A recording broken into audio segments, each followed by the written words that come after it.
Hello বন্ধুরা, আহ, সকলকেই স্বাগত জানাচ্ছি আমার ক্লাসে।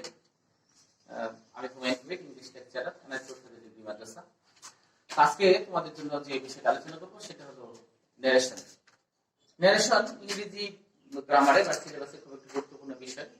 কম্পারেটিভলি এটা একটু কঠিন বলবো না, তবে এটা স্মরণ রাখার, একটু খেয়াল রাখার একটা বিষয় আছে। হ্যাঁ, একটার সাথে আরেকটা বিষয় টপিক জড়িত আছে।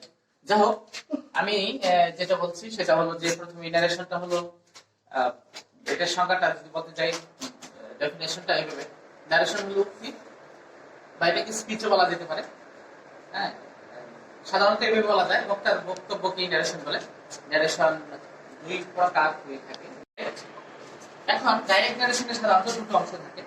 একটা হলো রিপোর্টিং, ইনভার্ট তোমার ভিতরে যে অংশ থাকে সেটা হলো রিপোর্টিং স্পিচ, আর ইনভার্ট তোমার বাইরে যে ভাগ থাকে সেটা হলো রিপোর্টিং ভাগ।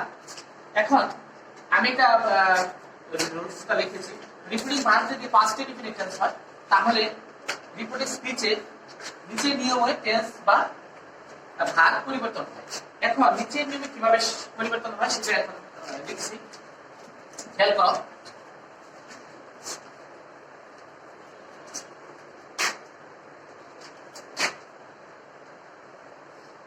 ডাইরেক্ট,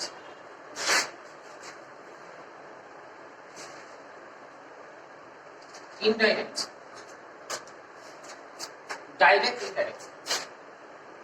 ডাইরেক্টে যদি ভাগ 1 হয় তাহলে ইনডাইরেক্টে হয় ভাগ 2। ভাগ 1 দ্যাট মিন্স ভার্বের প্রেজেন্ট ফর্ম যদি হয় তাহলে ইনডাইরেক্ট হবে ভার্বের পাস্ট ফর্ম। আমি একটা বাক্য লিখি, যেমন he said I play. He said I play. Direct ন্যারেশনে যদি ভার্ব 1 হয়, ইনডাইরেক্টে ভার্ব 2 হয়। তার মানে ভার্বের প্রেজেন্ট ফর্ম হলে ডাইরেক্ট ন্যারেশনে, ইনডাইরেক্ট করতে গেলে সেটা ভার্বের পাস্ট ফর্ম হবে। যেমন he said that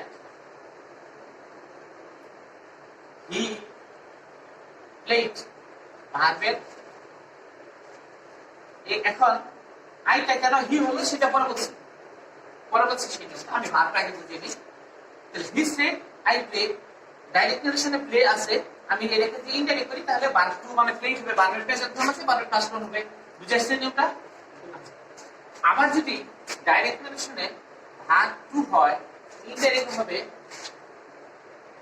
had plus verb 3। Verb 3 হলো ভার্বের পাস্ট পার্টিসিপল ফর্ম। যেমন এরকম যদি থাকে, he said I played, he said I played, listen to me, একটু মনোযোগ দাও। he said I played, এটাকে যদি ইনডাইরেক্ট করি তাহলে ভার্ব 2 আছে, তার মানে ভার্বের পাস্ট ফর্ম আছে এটা।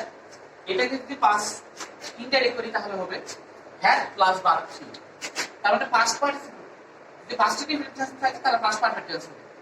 তাহলে he said he had played। খেয়াল করে নিয়মটা, ভার্ব 1 থাকলে ভার্ব 2 হয়, তার মানে ভার্বের প্রেজেন্ট ফর্ম থাকলে ভার্বের পাস্ট ফর্ম হবে। আবার ভার্ব 2 মানে ভার্বের পাস্ট ফর্ম যদি থাকে, এটাকে ইনডাইরেক্ট করলে had plus verb 3, had plus ভার্বের পাস্ট পার্টিসিপল। 3 মানে ভার্বের পাস্ট পার্টিসিপল। ওকে, এখন যদি এখানে এটা থাকে am is are, ডাইরেক্ট ন্যারেশনে যদি am is are থাকে তাহলে ইনডাইরেক্ট হবে was were, ইনডাইরেক্ট হবে was were। তাহলে দেখো he said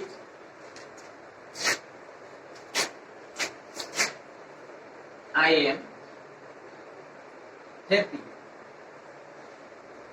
সে বলল আমি সুখী। ইনডাইরেক্ট করতে গেলে he said ইনভার্ট কোন তুলনার জন্য দ্যাট হবে, পার্সন পরিবর্তন he। তাহলে কি am is are থাকলে কি হয় বলছি, am is are থাকলে পার্সন অনুসারে was were হবে। তাহলে he third person singular number, সেজন্য হবে was, he was। Listen to me, একটু মনোযোগ দাও। বলেছি ডাইরেক্ট ন্যারেশনে যদি am is are থাকে তাহলে ইনডাইরেক্ট হবে was were। He said I am happy, এটাকে ইন্টারেক্ট করতে গেলে হি সেড দ্যাট হি এবার জায়গায় was happy. He third person singular number, সেখানে ওয়াজ বলেছি। যদি এখানে প্লুরাল সাবজেক্ট হতো তাহলে এখানে ওয়ার লিখতাম। বুঝে আসছে কিনা?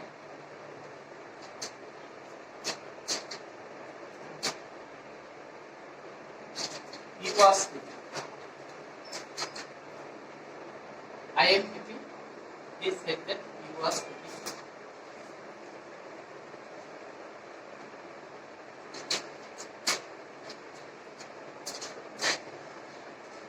এটাতে এখানে ভুল করেছিলাম, happy.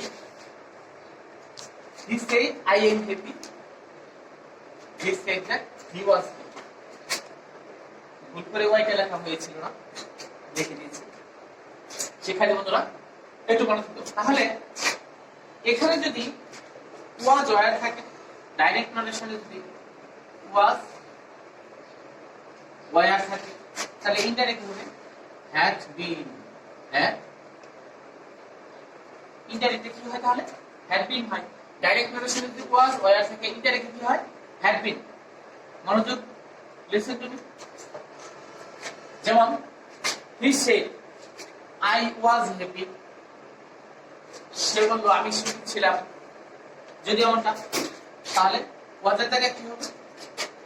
He said he had been happy. He said he had been happy. বুঝতে পেরেছো কিনা? তাহলে he said I was happy. He said that he was happy. Direct নারেশনে ওয়াজ ওয়ার থাকে, ইনডাইরেক্টলি কি হয়? Indirectly had been. Directly was were থাকে, indirectly had been. আবার ডাইরেক্টলি যদি হ্যাভ হ্যাজ থাকে, লিখে দিই।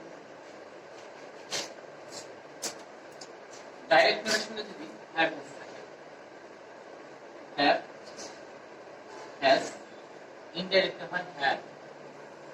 যেমন he said I have done it. I have done it. সে বলল আমি এটা করেছি। He said I have done it. Indirect কি আছে? ডান আছে। তাহলে এটা কি ডাইরেক্ট ডান আছে? He said that he have থাকলে কি হবে? হ্যাড ডান ইট। তারপর দেখো হ্যাভের জায়গায় কি লিখেছি আমরা? হ্যাড লিখেছি। আগে বলেছিলাম ডাইরেক্ট নারেশনে যদি হ্যাভ অথবা হ্যাজ থাকে, ইনডাইরেক্ট করতে গেলে সেই হ্যাড হ্যাজের জায়গায় শুধু হ্যাড বসিয়ে দিলেই কি হয়ে যায়? ইনডাইরেক্ট হয়ে গেল। তোমাকে এটা মনে রাখার দরকার নাই, প্রেজেন্ট পারফেক্ট টেন্স পরিবর্তন হয়ে পাস্ট পারফেক্ট টেন্স হয়। বইয়ে এই নিয়মগুলো লেখা আছে। প্রেজেন্ট কন্টিনিউয়াস টেন্স পরিবর্তন হয়ে পাস্ট কন্টিনিউয়াস টেন্স হয়, প্রেজেন্ট পারফেক্ট টেন্স পরিবর্তন হয়ে পাস্ট পারফেক্ট টেন্স হয়। হ্যাঁ, পাস্ট ইনডিফিনিট টেন্স পরিবর্তন হয়ে পাস্ট পারফেক্ট টেন্স হয়, past continuous tense past perfect continuous tense হয়। এটা মনে না রাখলে চলবে। শুধু এটুকু মনে রাখলে চলবে যে এমিজার পরিবর্তন হয়ে ডাইরেক্ট নারেশনে যে এমিজার থাকে, ইনডাইরেক্ট নারেশনে ওয়াজ হবে। ডাইরেক্ট নারেশনে ওয়াজ থাকলে ইনডাইরেক্ট নারেশনে হ্যাড বিন হবে। আর ডাইরেক্ট নারেশনে হ্যাভ অথবা হ্যাজ থাকলে ইনডাইরেক্ট নারেশনে হ্যাড হবে। এই যে আমি বসিয়ে দিছি, he said I have done it, present perfect tense, এটা আমি এটা করেছি। আবার এটা এখানে আমি ইন্টারেক্ট করেছি এভাবে, he said that he had done it।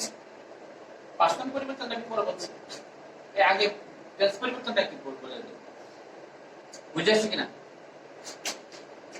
এখন যদি কি থাকে? shall থাকে, should হয়।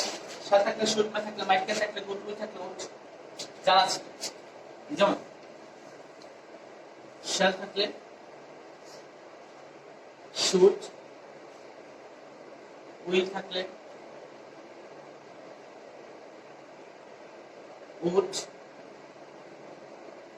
may থাকলে might, can থাকলে could।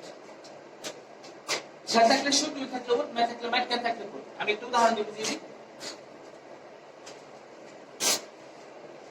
যেমন say I shall do it, সে বলল আমি এটা করব। He said I shall do it, তাহলে কি হবে? He said that he should, সেটা কি হবে? শুড হবে না? He would. এখন আমি বলেছি শ্যাল থাকলে শুড, আমি যখন ডাইরেক্ট থেকে ইনডাইরেক্ট করব তখন কিন্তু পার্সন পরিবর্তন হয়। আই পরিবর্তন হয়ে হি হয়েছে, থার্ড পার্সন হয়ে গেছে, তখন তার এখানে শুড লেখা যাবে না, তখন হি এর যেটা হি থাকলে কি হয়? উড হয়। সেই জন্য আমি এখানে উড বসেছি, হি উড ডু ইট। কেন শুড হলো? কারণ পার্সন পরিবর্তন হয়ে গেছে, তো আইটা তো পরিবর্তন হয়ে হি হয়ে গেছে, সেই জন্য শুড না, উড। এবারে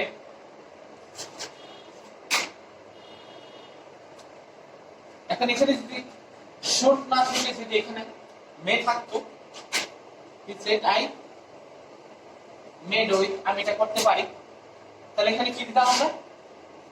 মাইট দিতাম।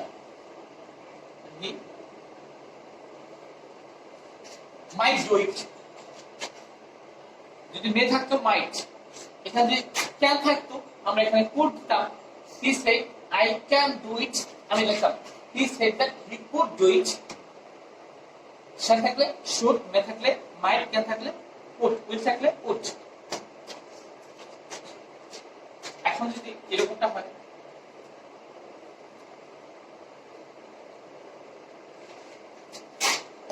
ডাইরেক্ট রিলেশনে যদি ডোন্ট অথবা ডাজন্ট, ইনডাইরেক্ট হবে ডিডন্ট, আর ডাইরেক্ট যদি ডিডন্ট হয়, ইনডাইরেক্ট হয় hadn't, ডাইরেক্টে ডোন্ট ডাজন্ট যদি থাকে, ইনডাইরেক্টলি কি হয়? ডিডন্ট হয়।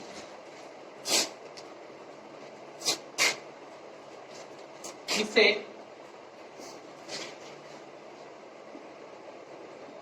I don't know you, সে বলল আমি তোমাকে চিনি না। এটা বোঝার জন্য Hindi third person, he said I don't know you, সে বলল আমি তোমাকে চিনি না। এটা কি ইনডাইরেক্ট করি যদি, তাহলে he said that he don't আছে, কি হবে তাহলে? Didn't, he didn't know him.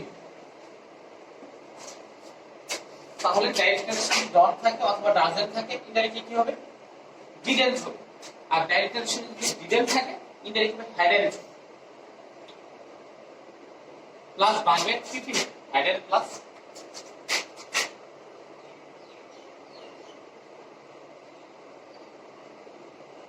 Verb three. যেমন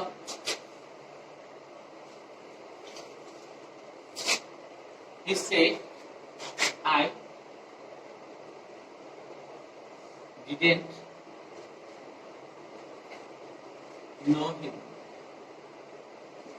আমি তাকে চিনি না। আমি তাকে চিনি, past indefinite, আমি তাকে চিনেছিলাম না। he said that he hadn't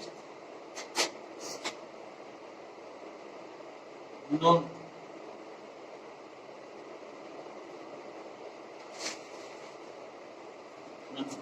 past perfect tense, past indefinite tense, এটা past perfect tense হয়ে গেল। যদি ডাইরেক্ট রিলেশনে কি থাকে? ডিডন্ট অথবা ডিড নট থাকে, তাহলে ইনডাইরেক্ট করতে গেলে সেটা কি হবে? হ্যাড নট অথবা হ্যাডন্ট প্লাস ভার্বের পিপি, ভার্বের পাস্ট পার্টিসিপল করতে হবে, পাস্ট পারফেক্ট টেন্স হবে। ডাইরেক্ট রিলেশনে পাস্ট ইনডিফিনিট টেন্স থাকলে, ইনডাইরেক্ট রিলেশনে সেটা পাস্ট পারফেক্ট টেন্স হবে। বুঝেছি কিনা? তাহলে রিপিটিং ভার্ব যদি পাস্ট ইনডিফিনিট টেন্স হয়, তাহলে ঠিক এই পদ্ধতিতে রিপিটিং ভার্বের টেন্স বা ভার্ব পরিবর্তন, মানে রিপিটিং স্পিচের টেন্স বা ভার্ব পরিবর্তন হবে। রিপিটিং ভার্ব যদি পাস্ট ডিফিনিট টেন্স হয় তাহলে রিপিটিং স্পিচে ঠিক এই নিয়মে ভার্বের অথবা টেন্সের পরিবর্তন হবে। তাহলে আজকে এই পর্যন্ত প্রিয় শিক্ষার্থী বন্ধুরা, পরবর্তী ক্লাসে আবার দেখা হবে অন্য একটা টপিক নিয়ে। আল্লাহ হাফেজ।